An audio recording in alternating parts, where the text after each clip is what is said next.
अगर हमें विकसित भारत के सपने को साकार करना है तो उन षड्यंत्रों से हमें हमेशा सावधान होना होगा जो षड्यंत्र हमें बांटने का काम कर रहे हैं, जाति के नाम पर, क्षेत्र के नाम पर, भाषा के नाम पर।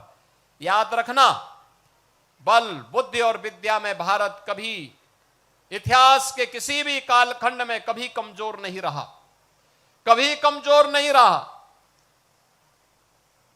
किसी बात की कोई कमी भारत के अंदर कभी नहीं थी।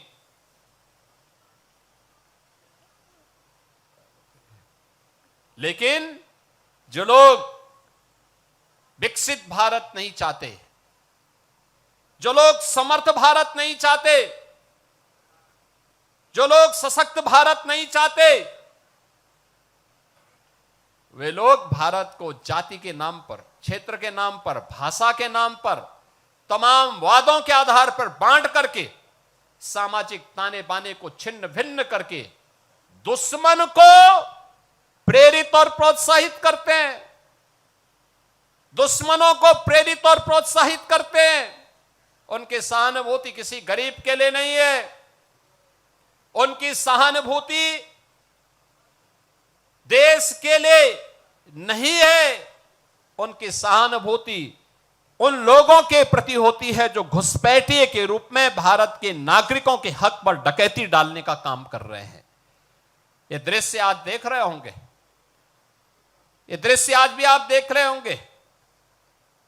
भारत के नागरिक को मताधिकार, संविधान प्रदत्त यह अधिकार प्राप्त हो, यह उनकी चिंता नहीं, लेकिन एक घुसपैठिए को प्राप्त हो, यह उनकी चिंता है। और ये वही लोग हैं जब सत्ता में आते हैं परिवारवाद चलाते हैं और जातिवाद का सहारा लेकर के सामाजिक ताने बाने को छिन्न भिन्न करने का काम भी करते हैं। याद रखना, इतिहास के किसी भी कालखंड में जब भी हम इस प्रकार की प्रवृत्ति के तत्वों के चंगुल में फंसे, भारत को इसकी बड़ी कीमत चुकानी पड़ी है, बड़ी कीमत चुकानी पड़ी है।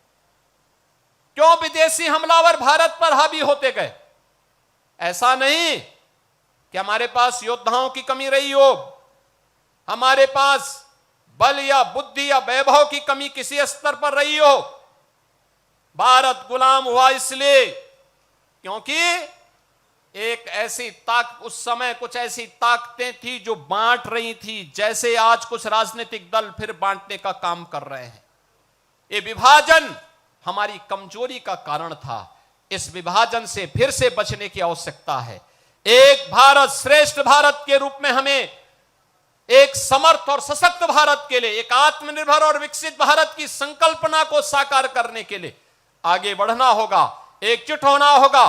कारगिल विजय दिवस का संदेश यही है, जिन वीर सैनिकों ने अपना बलिदान दिया है उनकी प्रेरणा यही है कि हम एक भारत और श्रेष्ठ भारत के माध्यम से ही एक सशक्त और समर्थ भारत की परिकल्पना को साकार कर सकते हैं।